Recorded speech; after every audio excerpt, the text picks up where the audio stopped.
Good morning, Pantsers. It's Tuesday.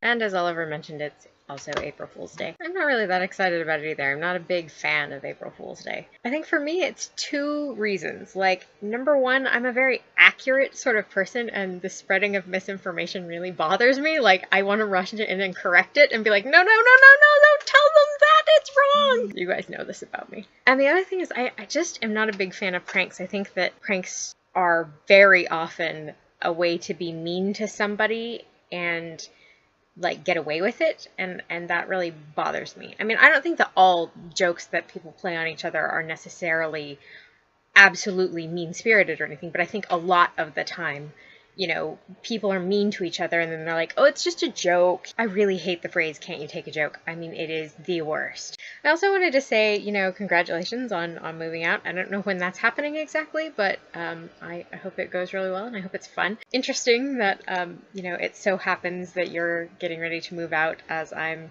preparing to move back in with my parents. Not really funny, haha, but funny. When I first moved out of my parents' house, I moved in with my best friend. We roomed together for several years and it was really, really fun. So I hope that you have that much fun because it was awesome. Nella and Phoebe, I am so excited about the collabception that is upcoming. It makes me really happy whenever anybody on the channel gets together. So I'm probably looking forward to that almost as much as you guys are. Phoebe, I hope that your grandma is better now that she's out of the hospital and everything, and I hope that your grandpa is also better. I mean, I can't speak to your experiences as someone who's bipolar, obviously, because I'm not bipolar myself.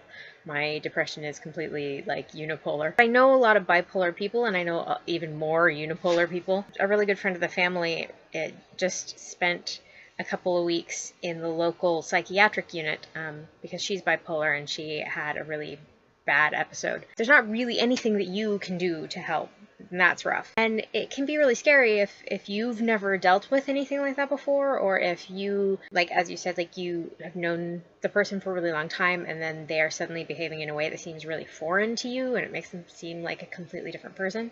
Like just that is scary enough. And then if you also have the same medical disorder, that makes it much more frightening, I'm sure. So as I say, I mean, I'm not bipolar and I can't speak to your experiences as a bipolar person, but the only thing that I can really say that I hope doesn't seem, you know, patronizing or condescending and that seems in some way useful. I look at all the people that I know, the many people I know who are bipolar or unipolar, and I realize that like everybody's experience is different. Everybody goes through a different thing and deals with it in a different way. Everybody's experience of living with this thing is different from everybody else's. I don't know if that's helpful, but sometimes it helps me to realize that just because somebody else is going through a particular thing does not mean that that will be the thing that I deal with or experience in their place, you know? I don't know if that's helpful. I hope it just doesn't sound patronizing.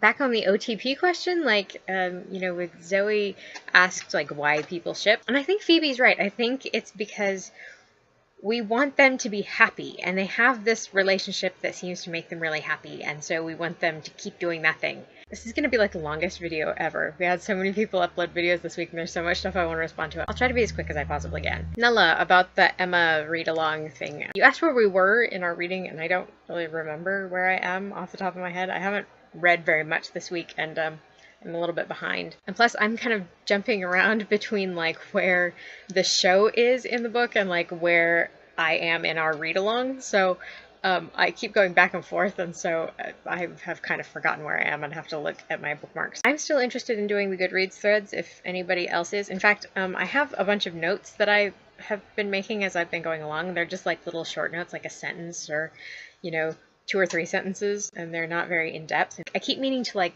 actually write up a post, but maybe I will just go through and like type up my notes and just post them. It's like the lazy way of participating in the book club. We were talking about writer's block, and you, Nella, were talking about how you like skip ahead, and I'm so terrible at that. Like, I know a lot of people that don't write in chronological order, but I have to, because if I don't, I will forget what I'm doing. Even if I have like an outline, I will forget where I am and I'll start like getting mixed up. One time a few years ago for Nano, I got stuck on a bit and I thought, oh, I'll just skip ahead and then I'll come back to that bit.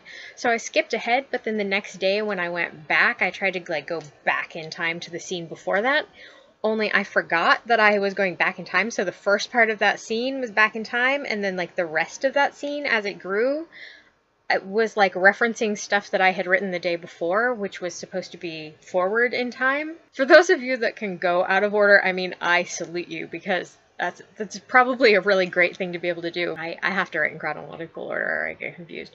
I thought that the stuff that you were talking about with language was really, really interesting. You were talking about not being as quick, and you were wondering whether that was about being bilingual. Not necessarily, because I am not bilingual and I am freaking slow. Someday I should just make like a video of all of my outtakes. It takes me like 5 minutes to get out a sentence because I'm constantly trying to figure out what I'm trying to say as I'm saying it. I am much more coherent in writing than I am when I'm actually trying to talk, which is probably one of the reasons that I'm so uncomfortable trying to make conversation with people. So this is going to be like the longest video in the world. I'm going to try to cut it down, but wow, it's getting really long now. If it's really long, I'm sorry. I've only got 2 more things to say. First of all, it's Camp Nano! So happy Camp Nano to all of you who are Camp Nanoing. I think that's just me and Phoebe and Zoe. But hello, cabin mates. Good luck to you. And the other thing was, did you guys watch Emma Approved this morning and see the thing that happened? I mean, in case you haven't watched it, I don't want to spoil it for you, but like, So, okay, now I have to go try to cut this down to a manageable length. So, you guys have a fantastic week. I hope to see many of you on the channel this week, and I hope good stuff happens for you. Nella, I hope you have a great trip. DFTBA.